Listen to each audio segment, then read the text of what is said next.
Uma branca colocou tranças. E agora? Ela tem o direito de fazer o que quiser com o cabelo dela, ou ela está desrespeitando a cultura negra e fazendo apropriação cultural? Essa é uma pergunta que eu vejo as pessoas fazerem há anos na internet, sem nenhuma resposta definitiva. Inclusive, o primeiro vídeo de textão desse canal, há 2 anos atrás, era exatamente sobre esse tema. Mas ao mesmo tempo que eu ainda concordo com muitas coisas que eu falei naquele vídeo, é que as pessoas elas erram muito ao falar de apropriação cultural. Porque as pessoas acham que o problema da apropriação cultural é a branca não pode usar turbante. A branca não pode usar a trança Rastafari. Tem outras que eu já não concordo mais. Então hoje, para além de compartilhar minha opinião sobre o assunto, eu quero compartilhar a minha pesquisa. Para entender essa tal de apropriação cultural, a gente precisa, antes de tudo, entender o que é cultura e o que é apropriação. A cultura é o conjunto de conhecimentos, arte, costumes, lei, moral e hábitos compartilhados de um mesmo grupo. Algo que está sempre em constante transformação. Ou seja, a cultura está sempre ligada à expressão da identidade de um grupo. E através da história, a identidade se formou através de uma relação de poder entre grupos, chamada de colonização. A colonização foi esse processo onde os povos europeus se apropriaram dos territórios americano, africano e asiático. E o que é se apropriar? É o ato no qual o sujeito toma posse de algo que não pertencia, tornando-o próprio. Ou seja, roubar. Os povos europeus viram esse processo de colonização como conquista e progresso, enquanto os povos africanos e indígenas viram isso como genocídio e roubo. A colonização foi então esse processo de invasão e exploração de territórios de grupos que ali estavam. E esses territórios vão desde o território mesmo, tipo o lugar físico, até territórios culturais e intelectuais. Até hoje, por exemplo, nossa cultura é dominada por padrões europeus. A moda que as pessoas seguem é a moda europeia. A história que a gente aprende na escola é a história da Europa. E as pessoas que são vistas como mais bonitas são aquelas que têm traços europeus. Agora que a gente já entendeu o que é cultura e o que é apropriação, vamos entender o que é apropriação cultural. O que acontece? Afirmar sua identidade sendo parte de um grupo oprimido é uma tarefa dolorosa, é um processo de resistência. Afinal, afirmar o valor dessa identidade cultural está ligado a afirmar o valor desse grupo. Por exemplo, defender o valor do acarajé está ligado a defender o valor da cultura negra e baiana. São coisas indissociáveis. Agora imagina que você é uma baiana de acarajé e aparece um chefe francês que rouba a sua receita e diz que ele que inventou. E aí imagina que todo mundo começa a achar o acarajé francês melhor que o acarajé baiano. Pior do que isso, imagina que as pessoas começam a achar que o acarajé é uma comida francesa e não afro-brasileira. Isso é apropriação cultural. A discussão sobre apropriação cultural é uma batalha sobre a ressignificação de símbolos. Por exemplo, para os primeiros cristãos, a cruz era um símbolo de resistência contra a dominação do Império Romano. Anos depois, a cruz virou um símbolo da dominação europeia. Outro exemplo é a suástica, que era vista como um símbolo sagrado por culturas asiáticas e virou sinônimo de extermínio e genocídio graças aos nazistas.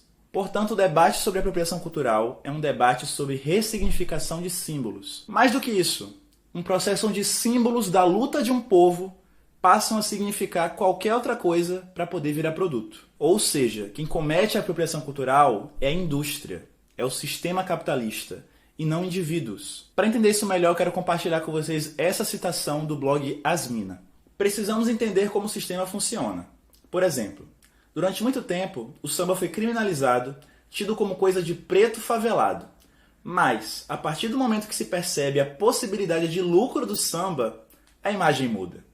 E a imagem mudar significa que se embranquece seus símbolos e atores com o objetivo de mercantilização.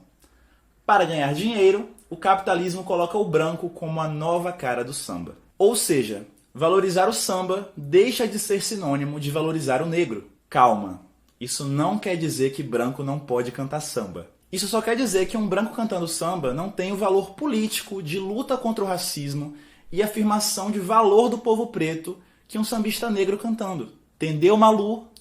Essa também é pra quem é preconceituoso e diz que branco não pode tocar samba. Ao embranquecer o samba, você faz ele virar um produto que pode ser consumido por todos, mas ele deixa de ser, assim, a expressão da voz de um grupo oprimido. E aí, valorizar essa cultura deixa de significar valorizar o grupo que criou essa cultura. Assim, criamos uma sociedade que aprendeu a valorizar o samba, o funk, os dreads, as tranças, sem aprender a valorizar o negro. Como diz o poeta americano Be-Easy, a cultura negra é popular, mas as pessoas negras não. A crítica não é para pessoas brancas que querem consumir uma cultura diferente. A crítica é para a indústria, que para poder transformar essa cultura em produto, descola ela do grupo que a criou. Como, por exemplo, quando uma marca quer usar Iemanjá para poder vender roupas, mas não quer usar uma modelo negra, porque a cultura negra é comercial, mas as pessoas negras não. E o resultado disso é que certas expressões culturais começam a ser mais aceitas no grupo colonizador do que no seu grupo original. Ou seja, a gente vê as tranças no cabelo da modelo branca lá na passarela de Paris e a gente vê as tranças no cabelo da mulher preta, pobre e favelada. E aí, ao ver a trança branca num lugar de glamour e a trança preta num lugar de marginalização, a gente aprende que trança no branco é cool e trança no preto é algo nojento. Mesmo que as tranças sejam parte da cultura africana há séculos. E o maior exemplo disso é quando você coloca lá no Google tranças bonitas e aparecem garotas brancas, e você coloca tranças feias e aparecem garotas negras.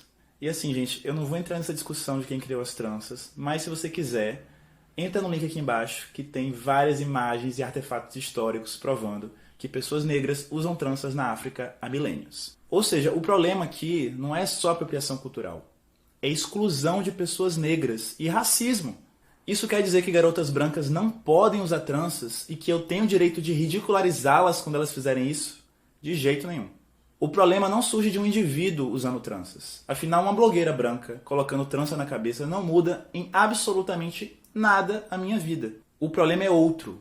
São empresas que excluem pessoas negras ao representar a cultura negra, fazendo com que nossa cultura deixe de representar a identidade do nosso povo. E como as pessoas podem combater a apropriação cultural? Primeiro, não tendo 2 pesos e 2 medidas, né? É não achar que o penteado é bonito no branco e feio no preto. Que todas as pessoas tenham o direito de serem valorizadas da forma que são, independente da sua etnia. A branca é sim bonita de trança, e a preta mais ainda, porque nela, além de ser um penteado bonito, é também uma afirmação da identidade de um grupo que é racialmente oprimido. E a outra forma de combater, é claro, não excluir pessoas negras na hora de representar a sua própria cultura. É isso, gente, né? Espero que dessa vez eu não tenha falado nenhuma bobagem. E quero saber qual a opinião de vocês sobre o assunto. Deixem aqui embaixo nos comentários, né? Se você concorda, se você discorda, se você já viu alguma empresa fazer apropriação cultural, se você acha que esse tema é nada a ver. Diga a sua opinião, vamos debater de forma educada, porque também falei de forma educada aqui no vídeo com vocês, né? E se você quiser ver mais vídeos, não esquece de se inscrever no canal, de também ativar o sininho para poder receber notificações dos próximos vídeos e de me seguir no Instagram, é só procurar lá Spartacus. E é isso. Até o próximo vídeo. Hello, meu Brasil brasileiro! Olha quem estou de volta! Eu mesma, Bielo Pereira, e hoje é mais um daqueles dias onde a gente vai falar sobre assunto sério. Volta e meia, esse tema vem à tona por algum caso específico e sempre vai rolar um debate polêmico em torno dele. A apropriação cultural é mimimi? Por que sempre que entra em pauta gera tanta polêmica? A militância está lacrando ou tem que ser dura mesmo? Essas questões e outras vão ser as que vão permear a temática desse vídeo. Então se você já gostou, já sabe, né? Já deixa o like aqui, que se vocês que já voltam sempre, ó, deixa o like e já vai compartilhando com toda essa galera que você já sabe o grupo que eu vou falar, né? O grupo da família que sempre gosta de falar que a apropriação cultural é mimimi, ou até mesmo aquela sua amiga, aquele seu amigo que você conhece bem próximo, já vai mandando o vídeo pra todo mundo, deixa o like, se inscreve no canal que é muito importante e bora pra vinheta!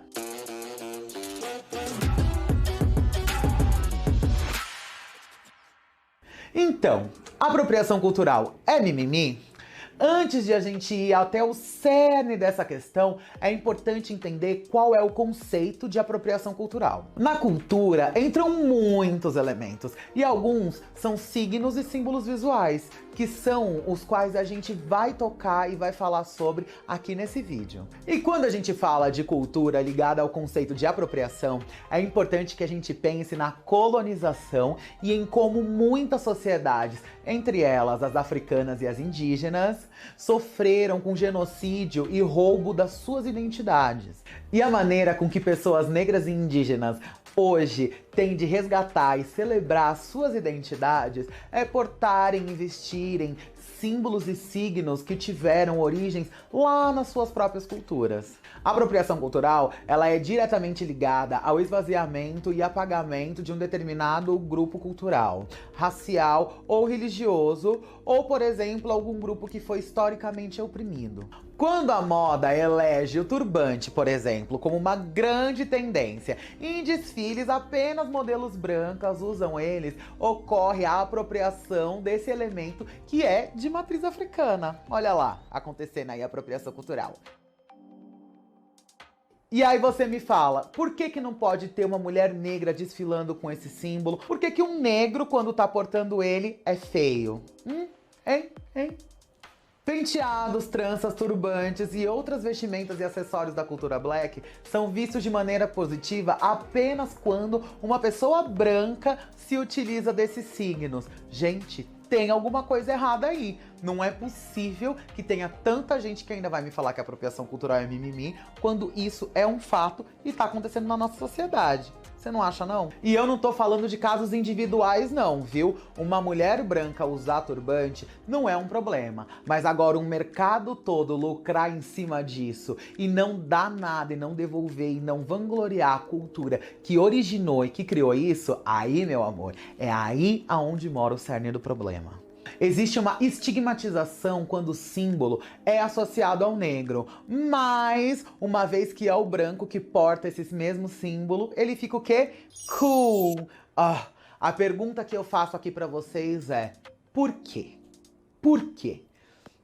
Nossa, gente, eu me senti muito chique falando de estigmatização. Só lembrei de Estigmata no SBT, socorro. Eu ganhava toda a mímica com Estigmata. Até um dia fazer mímica com uma amiga que era gótica. Daí ela acertou. Mas olha, eu ganhei muita mímica com Estigmata. Bora! Por que os desfiles de moda não trazem modelos pretas pra apresentar esses acessórios?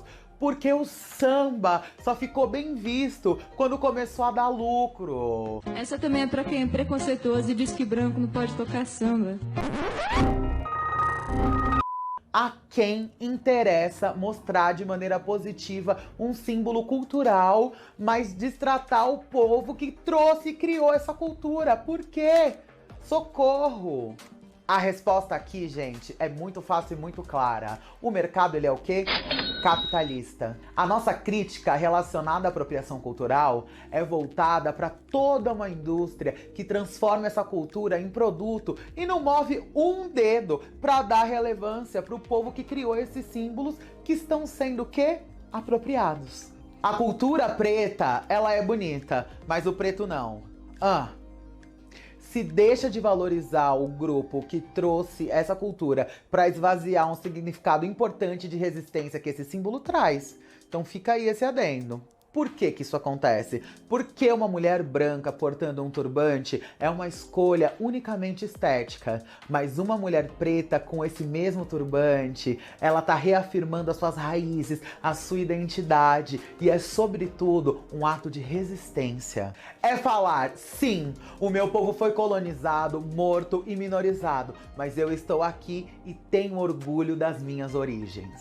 Então, essa é uma questão coletiva e não individual. Uma mulher branca pode sim utilizar tranças ou turbantes ou qualquer outro símbolo que venha de culturas minorizadas. A nossa questão, ela é voltada para quem promove essas tendências visando só o lucro e não valorizando e nem se preocupando com a realidade que o povo colonizado enfrenta. E é por isso que não existe esse conceito de simetria. Uma mulher negra alisar o cabelo não é a mesma coisa que uma mulher branca fazer tranças com origens africanas. Vocês estão entendendo o que eu tô querendo dizer? Espero que esteja ficando aí mais essa ideia esteja ficando mais enegrecida na mente de vocês. Para começar, o homem branco não sofreu escravização e genocídio de seus iguais. Ele não precisa usar símbolos da sua cultura como uma maneira de reafirmação e resistência, porque não houve resistência. E na verdade, quando uma mulher negra alisa o seu cabelo, é claro que ela pode estar fazendo isso só por uma questão estética, mas na grande maioria das vezes é justamente por sofrer muito preconceito em relação ao próprio cabelo natural. Quando a gente vê alguém falando que o cabelo cabelo Black Power é cabelo ruim, isso é mais um indicativo de que a nossa cultura é resistência. E mesmo a escravidão tendo sido formalmente abolida, nós vivemos até hoje consequências de toda a estruturação dela. Portanto, isso é uma fala de falsa simetria comparar essas duas coisas. A branca que usa o turbante com a negra que alisa o cabelo. São coisas assim, ó, completamente diferentes na verdade. E até porque, se você quer entender um pouquinho mais sobre essa estrutura racista, como ela se formou, eu já fiz um vídeo aqui falando sobre racismo estrutural. Ele vai estar marcado aqui, ou vai estar aqui na descrição. Eu recomendo vocês, ao terminar de ver esse vídeo, correr e ir lá assistir o vídeo sobre racismo estrutural, que ele também tá bem explicadinho, viu? Bom, e agora, só pra gente responder de uma vez por todas a pergunta que dá título a esse vídeo, não, apropriação cultural não é mimimi. E você aí do outro lado da tela, concorda com o que eu disse? Não concorda? Comenta aqui embaixo, vamos conversar muito amigavelmente sobre esse tema, porque aqui é um espaço de discussão pra gente trocar essas ideias. Inclusive, eu quero saber quais mais vídeos e conteúdos vocês querem ver aqui no canal. Já comenta aí pra mim também, que eu quero ver e trazer muito mais conteúdo incrível pra vocês, porque no domingo que vem, às 13 horas, a Bonecuxa vai estar aqui de volta. E ó, você já gostou desse tema aqui? Já sabe, hein? Já compartilha em todos aqueles grupos que tá cheio de mimizento. Tenho certeza que vocês conhecem um monte de gente mimizenta. Compartilha com eles, mas antes, deixa o like, se inscreve no canal e comenta aí o que vocês acharam. Bora conversar mais, ó! Beijo, beijo!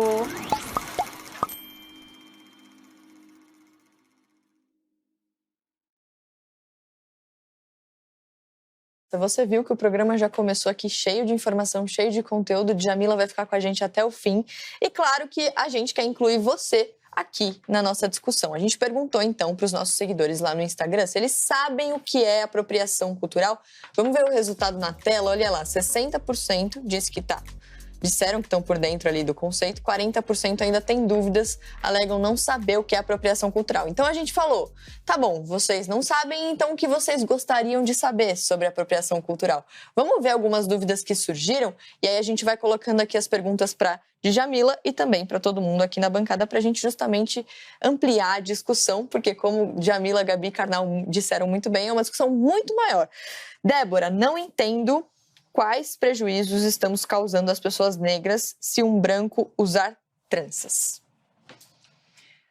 Prejuízo direto? Nenhum. A questão toda é você não saber a origem daquilo, da onde aquilo veio. Por exemplo, eu tenho na minha casa arco, flecha do povo Runicuim, do Acre, indígena, tenho do povo Guarani na Argentina, mas eu comprei a peça da mão dessas pessoas que me explicaram o que era. Então, se você for à minha casa e falar, o que é essa peça? Eu vou saber te explicar, vou te saber contar a história, como ela foi feita. E muito do problema das pessoas é, eu quero usar porque eu quero usar, mas eu não quero entender de onde isso veio e também não quero me preocupar com a realidade que esses povos ainda enfrentam na nossa sociedade. A mesma coisa com o candomblé. Tem muitas pessoas brancas no candomblé. Nunca nenhuma pessoas brancas não foram proibidas de estar no candomblé. A questão é que a pessoa, muitas vezes, ela quer estar numa religião de matriz africana, mas ela não quer se interessar pelo debate antirracista. Esse é um grande problema. Você quer estar lá e você não se preocupa nem um pouco com o que acontece com essa população. Você quer estar lá, mas você quer apoiar políticas que são políticas que vão prejudicar ainda mais a vida dessas pessoas. Então, prejudica nesse sentido. Porque não é só uma questão de querer usar. E às vezes as pessoas falam, mas vocês negros também usam cabelo loiro, né? A falsa simetria. Aí a gente fala, bom, mas a estética loira não é uma estética discriminada. As pessoas brancas no Brasil são as pessoas que estão nos espaços de poder. Essas pessoas nunca foram, sobretudo falando do grupo racial branco do poder, nunca foram discriminadas por isso. Então, eu usar um cabelo loiro também não é nem um sentido de apropriação, mas de imposição. Porque qual é a estética que é imposta como a estética da bela?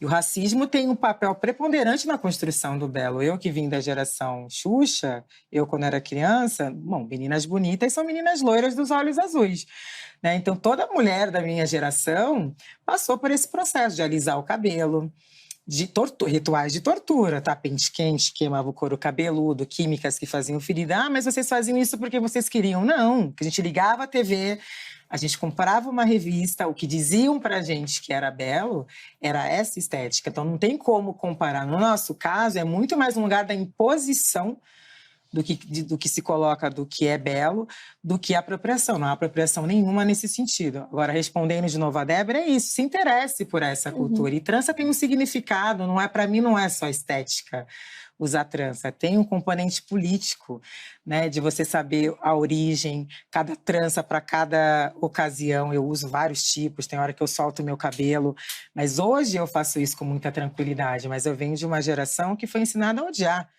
o seu cabelo. Então, também mostrar isso com orgulho é uma afirmação política também. Agora, a gente viu ali o resultado da enquete, né? Deixa eu até retornar aqui para eu lembrar o resultado. 40% das pessoas disseram que ainda têm dúvidas, alegam não saber o que é apropriação cultural. 60% disseram que sabem. Qual é o poder da pessoa assumir? Não, eu não sei, no mundo em que exige que as pessoas saibam tudo o tempo inteiro, né? Eu acho que é fundamental, né? Eu sempre falo que a dúvida é nossa chance de aprender. E eu tenho... Eu ainda penso se nesses 60% não estão também pessoas, e não tem problema nenhum, que estão na superfície da apropriação cultural, como ela foi difundida dentro desse debate de internet. Eu até já queria jogar para a Djamila, falando um pouco sobre a minha compreensão da sua fala, mas a gente precisa ter consciência da violência que permeia essas relações, né? Então, se a gente está falando de cultura, eu acho que, claro, na história, o Karnal pode até dizer, na história a gente tem troca de culturas. Os povos se apropriam das culturas uns dos outros. O Karnal falou agora de Roma e dos símbolos egípcios. Então, tudo bem, discussão antiga. Mas, principalmente quando a gente fala de populações minorizadas, porque eu não posso nem chamar de minoritárias, que sofrem violência, e muitas vezes violência associadas a esses símbolos, eu penso que é esse o nosso cuidado. Se tem violência nessa equação, a gente pode só tomar um pouco, ficar um pouco mais atento. E aí a Djamila traz uma coisa interessante, que é não focar na perspectiva individual, porque eu acho que as redes, elas reforçam muito essa facilidade que é apontar o dedo, jogar o outro. Então, não necessariamente, a Débora que perguntou, por que perguntou, e se algum dia já usou uma trança, a Djamila me corrija se eu estiver errada, mas ela de forma deliberada e consciente está pensando, vou causar mal, quero ser insensível. Não, é uma estrutura maior que nos atravessa a todos, e por isso que é tão importante a gente ouvir a Djamila com ouvidos de escutar mesmo, para entender como a gente lida com isso e pensar mais sobre as questões, mesmo se a gente estiver nos 60% que acham que já sabem. Eu também nem acho que essa questão é principal, pelo menos para mim. Eu não vou na página de ninguém. Se a pessoa estiver lá usando o trans e me mandarem a foto, eu falo, gente, eu prefiro discutir a apropriação cultural por outra perspectiva. Então, se a pessoa perguntar para mim, eu vou falar, olha, na verdade tem tudo isso, mas a pessoa, mas a pessoa tá ali usando o trans, você não vai falar nada. Eu acho que a gente tem problemas maiores. Eu acho que é importante as pessoas se conscientizarem, buscarem conhecimento sobre isso, mas eu acho que é muito mais importante a gente discutir quanto que esse sistema ele continua, quanto que as pessoas continuam sendo apropriadas, o quanto que as grandes empresas vão lá e fazem lá. O Rodney William fala disso do COCAR também, né? O desfile e tal, e não devolve nada para aquelas comunidades, do que individualizar a questão. Assim como no terreiro que eu frequento, eu tenho irmãos de santos brancos e eles vão usar turbante dentro daquele espaço sagrado, né? Porque eles estão ali cultuando uma religião de origem negra, entendem o significado daqueles símbolos, estão usando suas contas, estão usando seus turbantes. Ninguém vai ficar ali, você... Não, ele faz parte daquela comunidade e entende o que significa aquela comunidade. Então, nem a Débora... O que eu quis explicar para a Débora é no sentido geral da questão. Agora, essa perda de energia, eu acho, de foco. O fulano, isso, eu acho que é muito tirar do foco principal. Eu queria, Djamila, lembrar o seguinte, a minha avó alemã usava tranças, porque a região da qual ela veio era muito frequente. Qual seria a diferença? Minha avó jamais foi tratada a questão estética do cabelo dela como uma questão política. E ela nunca ouviria cabelo ruim, pelo contrário. Pelo contrário. Então, a grande questão é assim, o que é blackface? Quando Al Johnson fez o primeiro filme falado e era um cantor e pintou o rosto negro, por quê? Porque a base da música, não só no Brasil, mas nos Estados Unidos, era da cultura negra. Eu quero essa música, eu quero sua maneira de pensar criativamente, eu quero Cartola, mas para vender tem que ser um branco. Eu quero Elvis Presley, mas ele tem que dançar como um negro e ter voz de negro.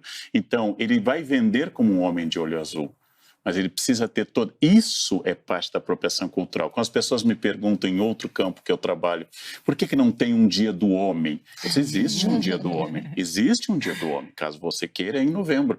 Existe, mas quando você estiver andando na rua e o policial lhe parar, o senhor é um homem branco, hétero, esteja preso, eu vou lhe revistar, porque eu senti que o senhor é hétero e branco. Quando isso acontecer, nós teremos um dia do orgulho branco, um dia do orgulho hétero.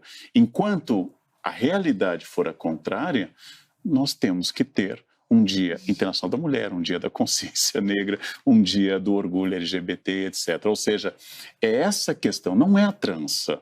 Como diz a Djamila, a trança é secundária, é como você se comporta, estética e do ponto de vista do mercado e da dignidade das pessoas. Né?